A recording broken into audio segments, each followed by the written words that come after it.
자, 오늘은 이제 복음의 광채를 비춰라 하는 제목으로 말씀을 증거하겠습니다. 초기 기독교는 예수님을 빛으로 표현했습니다. 특별히 요한복음 기자는 예수님이 이 땅에 참 빛으로 오셨고 어두운 세상을 밝히 비추셨다, 이렇게 예수님을 빛으로 소개를 했습니다. 이 빛은 생명이라는 거예요. 생명. 이 세상에 존재하는 모든 살아있는 것들에게 빛이 비춰지지 않습니까? 그래서 이 세상의 모든 만물이 존재하는 것은 생명이 되신 빛, 예수 그리스도, 하나님, 그분을 통해서 온 것이다, 이렇게 선언을 한 겁니다. 빛이라고 하는 것의 의미, 이것 안에는 신적 생명이 들어 있습니다. 그리고 그분이 바로 예수님이다. 이게 다 같은 의미로 교회 안에서 가르쳐지고 선포가 된 것입니다. 자, 오늘 본문에서 바울은 뭐라고 말하냐면 이 빛이, 하나님의 빛이 우리 마음에 비춰졌다, 이렇게 지금 말하고 있거든요. 하나님의 빛이 우리 마음에 비춰졌다 하는 말은 하나님이 주시는 그 죽음을 뛰어넘는 생명이 우리에게 주어진 것이고 거룩한 진리가 우리에게 주어졌는데 그것이 바로 하나님으로부터 왔다, 이렇게 설명합니다. 인간에게는 다른 동물에게 없는 이성이라고 하는 것이 있습니다. 생각하는 능력이죠. 이 이성이 이만큼 문화를 발전시키고 과학과 기술을 발전시켰습니다. 인간은 생각을 할 수 있는 능력이 있기 때문에 진리를 아는 능력이 하나님으로부터 오는 것이 아니라 자기 스스로부터 온다고 생각하기가 쉽습니다. 그래서 하나님이 우리에게 진리를 비춰주는 게 아니라 내가 탐구하고 내가 생각하고 내가 묵상해가지고 내가 진리를 만들어낸다고 생각을 합니다. 여러분 정말 그렇습니까? 머리가 아무리 좋다고 하고 이성이 아무리 발달됐다고 하더라도 스스로 진리를 깨달을 수 있는 사람은 없습니다. 만약에 인간이 스스로 진리를 깨닫고 그 진리를 가지고 구원받을 수 있다고 한다면 하나님이 굳이, 예수님이 굳이 이 땅에 오실 이유가 없는 겁니다. 인간이 스스로 하면 되는 거예요. 근데 인간은 그런 존재가 아니죠. 그러니까 이 진리, 구원, 생명이라고 하는 것은 인간 편에 있는 게 아니에요. 우리가 스스로 터득하거나 노력해서 얻을 수 있는 것이 아니라 하나님께서 비춰주셔야, 즉 하나님이 은혜로 주셔야만 우리가 받을 수 있는 것입니다. 자, 오늘 우리가 4장을 읽었는데요. 4장 바로 앞부분에서 바울은 시내산에서 하나님을 만난 모세 이야기를 하면서 바로 그 빛이, 진리가 이스라엘에게 주어졌다고 설명을 합니다. 근데 그것을 주었을 때 그것을 받아들이는 사람이 있었고 받아들이지 못하는 사람이 있었다는 거예요. 하나님이 이스라엘 백성들을 출애굽시키셔가지고 시내산으로 다 불러 모으셨습니다. 제가 여러 번 설명드렸지만 지도를 놓고 보면은 시내산은 가나안 땅 정반대편입니다. 그러니까 가나안 땅으로 인도하시겠다는 하나님이 이스라엘을 그 반대편 산으로 다 불러 모으신 거예요. 그리고 거기서 1년 동안을 체류하게 됩니다. 그리고 거기서 하나님께서 그들에게 진리의 말씀, 이 계시, 하나님의 율법을 주시는데 모세를 불러 올렸습니다. 아무도 올라오지 못하게 하고 모세 한 사람만 오라고 하셨어요. 그리고 가까이 오면 내가 너희들을 죽인다. 그러니까 접근하지 말아라 하면서 이 율법 십계명을 주실 때 산에 구름이 가득하고 천둥 번개가 치고, 그래서 이 산 밑에 있는 이스라엘 백성들은 마음이 두려워가지고 감히 범접할 마음조차, 이 시도조차 하지를 못했거든요. 자, 40일 동안 모세가 하나님과 있다가 내려왔습니다. 근데 보면은 여기 이제 모세가 수건을 썼다 이렇게 기록하고 있는데, 하나님을 만나고 내려오는 모세의 얼굴에 빛이 난 겁니다. 빛이. 그래가지고 그걸 수건으로 덮었어요. 근데 그 모세가 하나님의 법을 가져온 것에 대하여 그것을 거부하고 인정하지 않는 사람이 있었다고 말하면서 바울은 본인이 그때 하나님이 주신 그 진리의 빛을, 그것이 이제 복음으로 예수 그리스도로부터 나타났고 그 복음을 증거할 때 거부하는 사람들이 있었다는 거예요. 3절과 4절 말씀 같이 한번 읽어보겠습니다. 시작. 만일 우리 복음이 가리웠으면 망하는 자들에게 가리운 것이라. 그 중에 세상 신이 믿지 아니하는 자들의 마음을 혼미케 하여 그리스도 영광의 복음의 광채가 비치지 못하게 함이니 그리스도는 하나님의 형상이라. 아멘.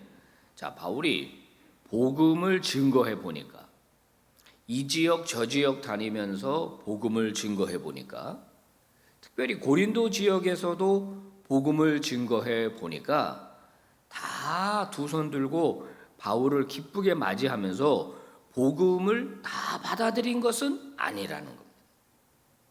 해 보니까 반대하고 거부하는 사람이 있었다는 거예요.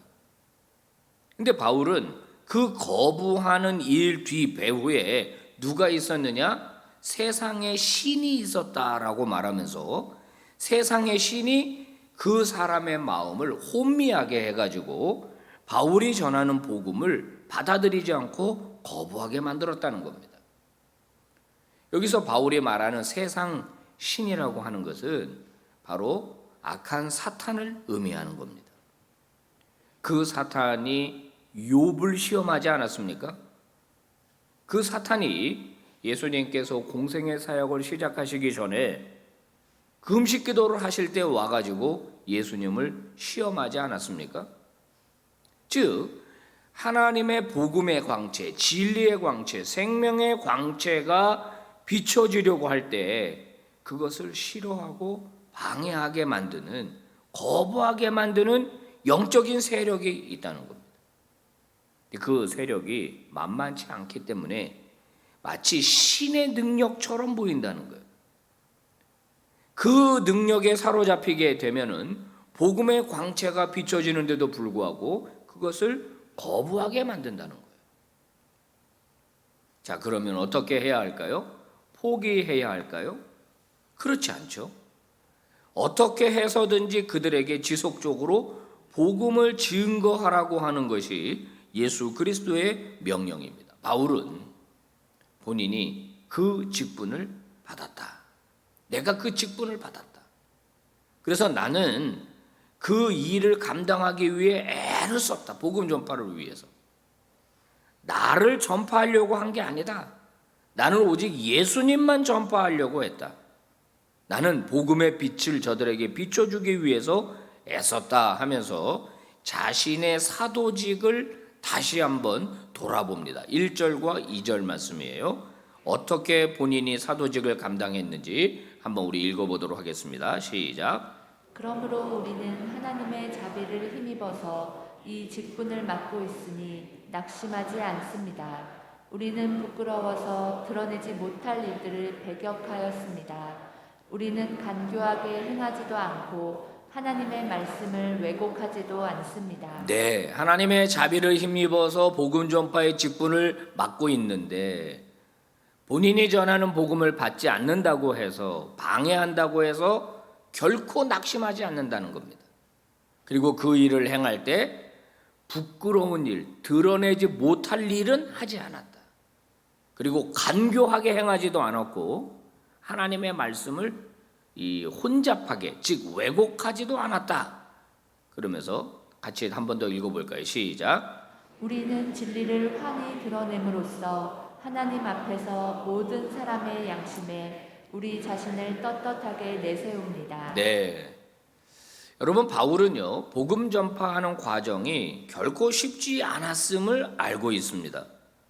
하지만 낙심하지 않았고 부끄러운 일은 안 했고 간교하게 행하지도 않았고 하나님의 말씀을 왜곡하지도 않았고 진리를 드러내는데 애를 썼다. 바울은 복음을 전파한 여러 지역이 있고 그래서 여러 교회를 세웠지만 이 고린도 교회 때문에 굉장히 괴롭고 힘들었습니다.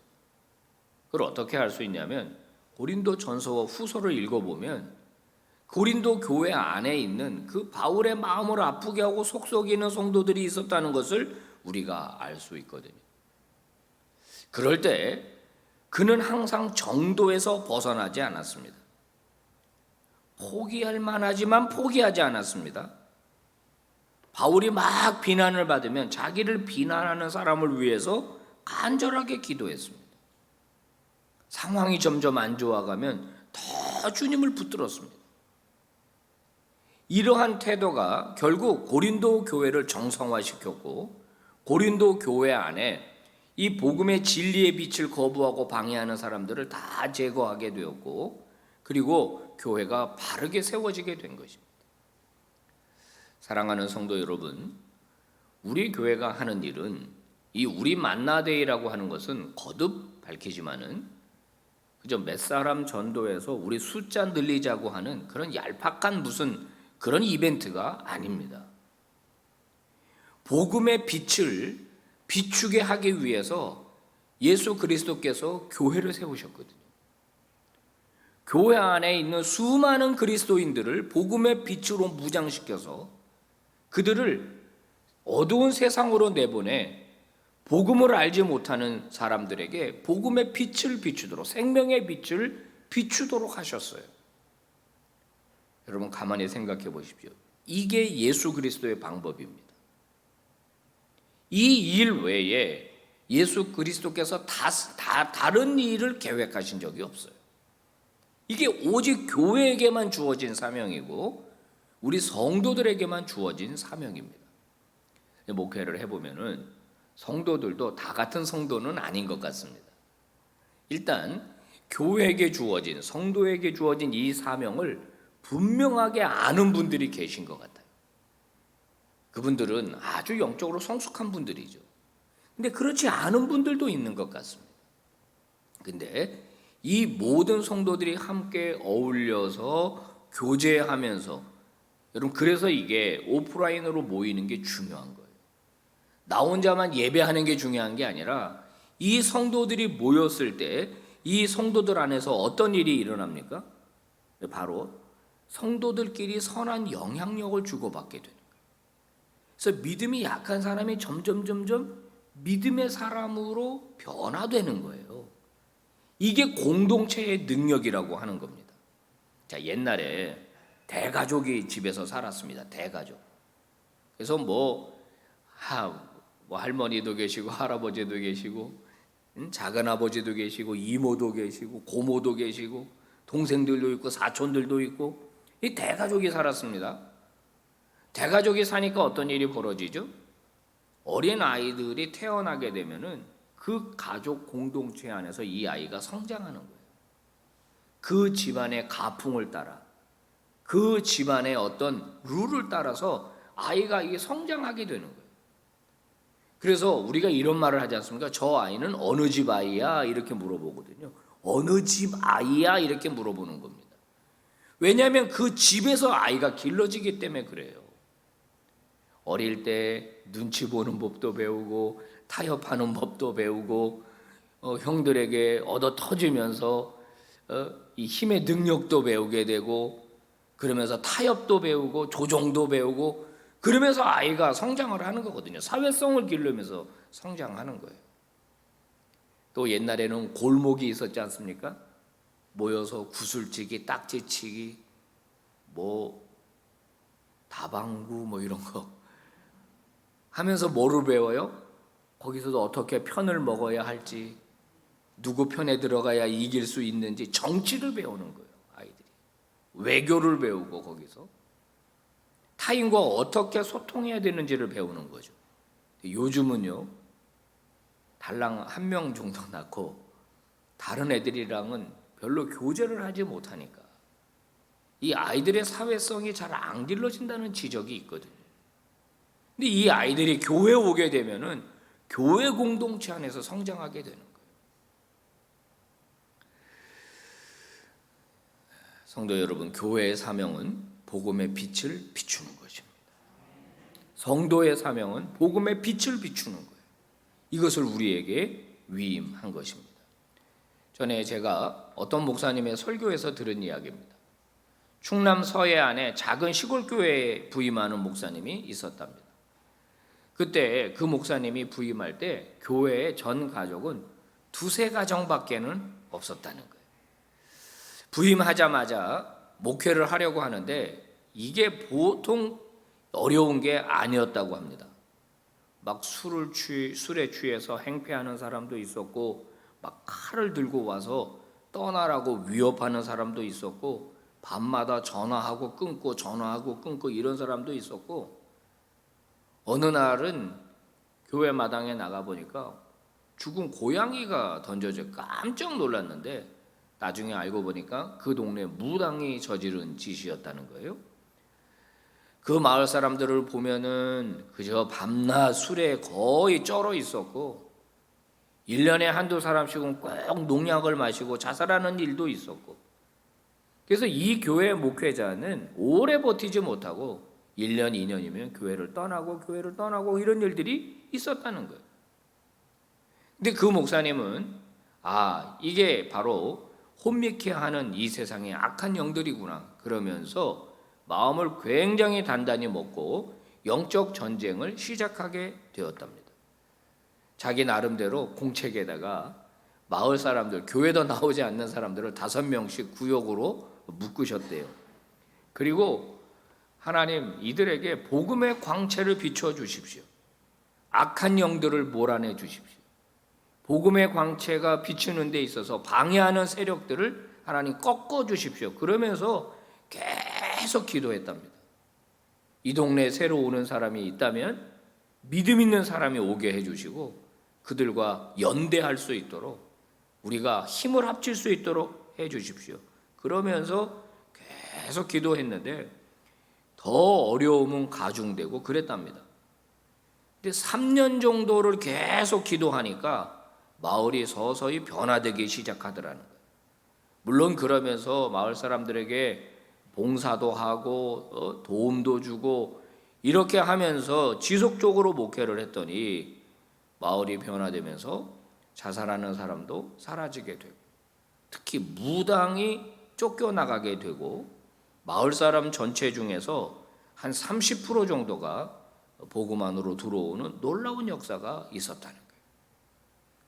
여러분, 우리가 이 집중 기도에 하는 이유가 그 중에 하나입니다. 바로 우리가 우리 능력으로 선한 영향력을 끼치는 것도 중요하지만은 성령 하나님께서 역사해달라고, 성령 하나님께서 역사해달라고 우리가 간구하는 거예요. 여러분, 하나님께서는요 모든 것을 하실 수 있는 분이지만은 특별히 우리 기도를 통해서 역사하기를 기뻐하시고 좋아하세요. 이게 자식을 길러보면 자식이 특별히 부모에게 간곡하게 요청할 때가 있습니다. 부모가 몰라서 안 해주는 게 아니에요. 특별히 요청할 때 기쁜 마음으로 자식의 요청을 들어주거든요. 그런 일들이 반복이 되면서 기도의 사람이 되고 능력의 사람이 되는 거예요. 여러분, 이 집중 기도회 때 우리가 작정한 사람들뿐만 아니라 나 자신이 이 복음의 이 광채를 비추는 능력 있는 종이 되게 해달라고 여러분 기도 많이 해주시기를 바랍니다. 복음의 광채가 먼저 저와 여러분에게 비췄습니다. 하나님의 은혜로 우리가 구원을 받았습니다. 그리고 우리에게 또 복음의 광채를 비추라고 하는 직분을 하나님이 우리에게 위임하셨습니다. 소금을 집어넣으면 음식은 맛을 내게 돼 있습니다. 그죠? 저기 불장작 곰탕집인가 거기 가끔 우리 가지 않습니까? 가면은 그냥 맹국물만 줍니다. 소금이 혈압에 안 좋다고 어떤 분은 그냥 잡수시는 분도 있는데 저는 그냥 못 먹겠더라고. 소금을 넣어야 맛이 나니까 한 그릇 먹는 거 그냥 맛있게 먹자 그러고 소금 넣어가지고 후추 뿌려서 먹거든요. 소금 넣으면은 맛이 나게 돼 있는 거예요. 그렇지 않습니까? 만약에 집어넣는데 뭐야 이게 왜 이렇게 맛이 안 나? 한 통을 다 부었는데도 맛이 안 나. 아, 이게 소금이 아니네. 그 소금은 필요 없는 거죠. 빛을 들고 어두운 방에 들어가면 어두운 방에 환하게 빛나게 되는 거예요. 어젯밤에도 이제 제가 외출했다가 들어와 가지고 뒤에 주차장 공사가 얼마나 됐나 캄캄하더라고요. 요즘은 다 스마트폰에 후레쉬 있잖아요. 다 켜고서 보니까 어두움이 싹 사라지면서 환하게 빛이 나고 다 이렇게 볼 수 있게 됐어요. 빛은요 반드시 어두움을 몰아내게 돼 있습니다. 넣어도 맛을 내지 않는 소금은 필요 없고 켜도 밝힐 수 없는 등불은 소용이 없습니다. 그래서 복음의 광채를 세상에 비추는 그런 공동체, 우리 빛과 소금 될 수 있기를 바랍니다. 우리 예수님이 그런 공동체를 원하시는 거예요. 우리 교회에 보이지 않지만은 복음의 광채가 우리 교회를 통해서 빛이 나고 있는 겁니다. 저와 여러분이 그 빛을 받아가지고 세상으로 나가는 거예요. 그래서 올해뿐만 아니라 내년에도 앞으로도 이 복음의 광채를 비춰서 수많은 사람들을 진리의 빛으로 구원하는 저와 여러분, 우리 빛과 소금이 되기를 주의 이름으로 축복합니다. 기도하겠습니다. 하나님 아버지 고맙고 감사합니다. 둘째 날 더 많은 교우들이 주의 전에 와 예배하며 기도하게 하시니 감사를 드립니다. 우리 주님은 진리의 빛, 생명의 빛이셨습니다. 그 빛을 우리에게 비춰주셨고 어둠이었던 우리가 주 안에서 빛이 되게 하셨고 그 복음의 광채를 이 땅에 비추는 자들이 되게 해 주셨습니다. 오늘도 누구를 만나든지 전도 대상자를 만날 때 우리의 복음의 빛이 저들에게 비춰지기를 원합니다. 저들 안에 있는 어두움이 떠나가고 물러가고 꺾이고 오직 예수 그리스도의 복음의 권세가 저들을 사로잡게 해 주시기를 원합니다. 낙심하지 말게 하옵소서.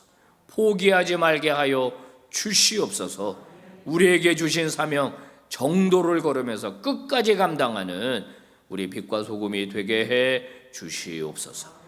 오늘도 귀한 예물 드린 손길들이 있습니다. 기억하옵소서. 저들의 마음을 기억하옵소서. 아버지 다함이 없는 복을 날마다 베풀어 주시옵소서.